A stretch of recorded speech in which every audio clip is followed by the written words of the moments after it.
Assalamualaikum warahmatullahi wabarakatuh. Video ini adalah latihan pada modul implementasi kurikulum pesantren era digital bagian 2 pada perhatian relevansi kurikulum pondok pesantren di era digital. Di sini ada 10 soal pilihan ganda, diberikan kita kesempatan untuk menjawabnya. Oke, kita langsung mulai mengerjakan. Ada 10 soal dalam jangka waktu sekitar 1,5 jam.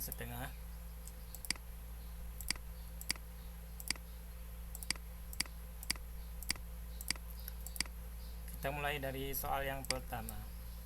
Fungsi dan tujuan pendidikan nasional termaktub pada A. Undang-Undang Nomor 20 2003 Pasal 2, Undang-Undang 20 Tahun 2003 Pasal 3, Undang-Undang Nomor 20 2003 Pasal 1, Undang-Undang Nomor 20 2003 Pasal 4.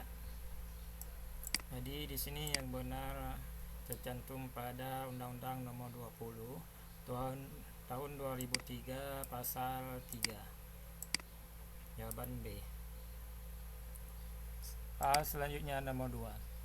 Susunan dokumen kurikulum operasional pesantren terdiri dari kurikulum operasional pesantren terdiri dari analisis karakteristik pesantren itu yang pertama. Kemudian yang kedua, visi misi dan tujuan pesantren. Ketiga, pengorganisasian pembelajaran. Kemudian yang keempat, perencanaan pembelajaran. Kelima, evaluasi. Yang benar adalah ini pengorganisasian pembelajaran. Jawaban yang tepat adalah A.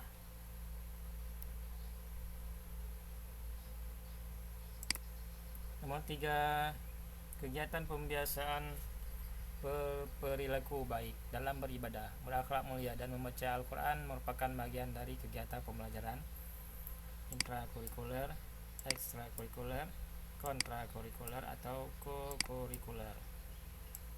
Di sini jawaban yang tepat adalah kokurikuler. Ini soal nomor 3, jawabannya D. Soal nomor 4, di bawah ini adalah prinsip dalam pemilihan materi pada kurikulum. Prinsip dalam pemilihan materi kurikulum: adanya relevansi, kemudian adanya konsistensi, kemudian kecukupan, fleksibilitas, kontinuitas, efisiensi, dan efektivitas. Ini yang paling tepat. Jawabannya D.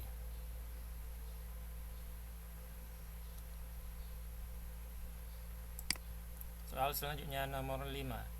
Pada pasal 15 Undang-Undang Nomor 18 Tahun 2019, bagian keempat menjelaskan tentang pesantren melaksanakan fungsi pendidikan sebagai bagian dari penyelenggara pendidikan nasional. Pendidikan pesantren adalah pesantren menyelenggarakan pendidikan formal dan non formal. Struktur kurikulum pesantren dirumuskan oleh Majelis Masyayikh. Di sini pasal 15 ini tentang pesantren melaksanakan pendidikan sebagai bagian dari penyelenggara pendidikan nasional. Jawabannya A.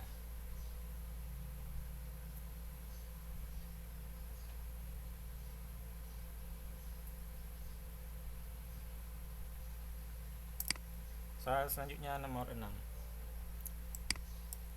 Model evaluasi CIP merupakan salah satu model yang dapat digunakan untuk mengevaluasi kurikulum pesantren. Berikut adalah bukan termasuk pada dimensi konteks input, proses, dan produk. Yang bukan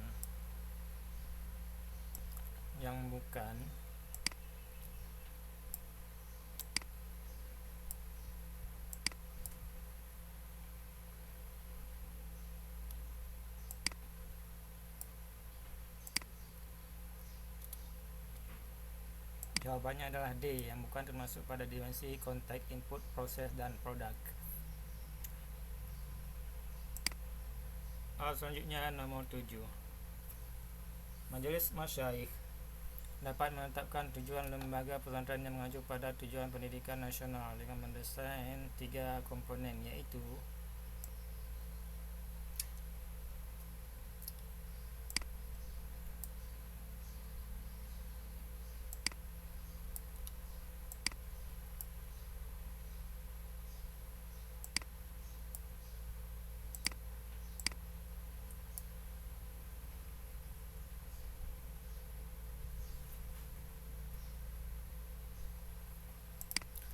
Soal nomor 8, cara lembaga pesantren mengatur pembelajaran muatan kurikulum, beban belajar, muatan pada pelajaran dan waktu belajar serta proses pembelajaran merupakan penjelasan dari pengorganisasian kegiatan belajar, pengorganisasian pembelajaran, pengorganisasian kegiatan belajar mengajar, pengorganisasian kurikulum.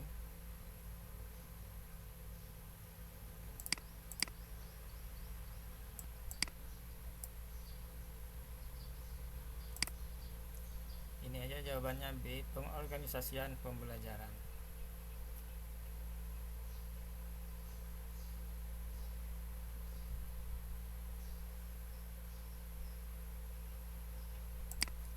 Nomor 9, beberapa pilihan yang tepat dalam mengumpulkan informasi untuk mengetahui karakteristik pesantren pada dokumen kurikulum operasional pesantren adalah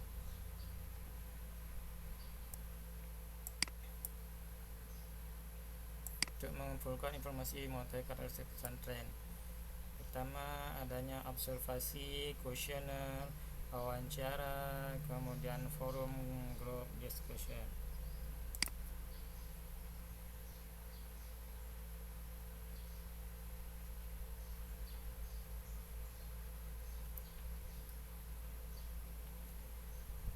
Jawabannya A, nomor 10.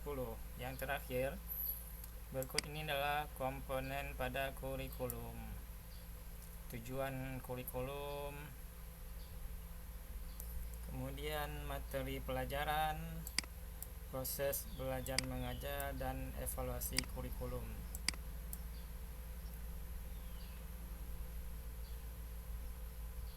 Ada jawabannya adalah C, nomor 10 C. Oke, selesai ujian, selesai latihan. Apakah Anda yakin untuk menyelesaikan latihan ini? Klik yakin, yakin. Kalau tidak, untuk mengulangi bisa klik tidak. Kita coba lihat dari awal.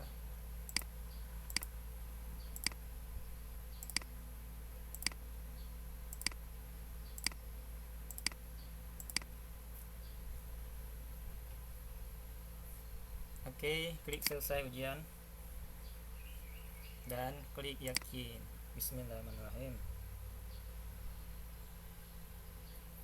Alhamdulillah mencapai nilai skor 90 dan lolos passing grade. Walaupun tidak mendapatkan 100, yang penting kita bisa lolos passing grade. Klik lanjutkan. Sampai jumpa di video selanjutnya di materi terakhir 3.6. Assalamualaikum warahmatullahi wabarakatuh.